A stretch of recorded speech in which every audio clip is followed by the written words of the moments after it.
जब जब रात छिपिँदै जान्छ, पूर्णिमाको त्यो उज्यालो रात पनि औँसीको रात जस्तै लाग्छ मलाई। ओ स्टोरी, औँसीको रात जस्तै लाग्छ मलाई। हरेक दिन, हरेक रात तिम्रा यादले धेरै सताउँछ हो, धेरै सताउँछ यो जिन्दगीले पनि। कस्तो मोडमा लिएर छोडिदियो, नचाहँदा नचाहँदै पनि तिमीलाई गुमाउनु पर्यो। धिक्कार लाग्छ जिन्दगी सम्झिँदा पनि, हो धिक्कार लाग्छ जिन्दगी, जिन्दगीमा तिमी बिना के भुले के बिर्से जस्तै लाग्छ जिन्दगी।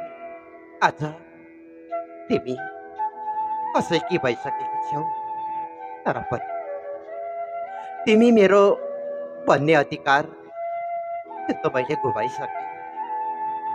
ओ निष्ठुरी, तिमी आज धनी केटासँग बिहे गरेर गइसकेकी छेउ, तर पनि तिम्रा ती नमिठा यादहरूले मलाई घरिघरि मुटुभित्र गोचिरहन्छ। ओ मुटुभित्र गोचिरहन्छ। स्टोरी, तिमी कहाँ के गर्दैछौ?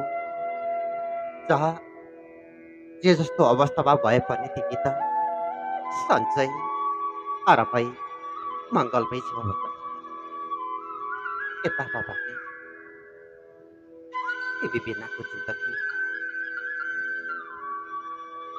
पानी बिनाको माछा जस्तै तर्पी तर्पी बाँचिरहेको छु।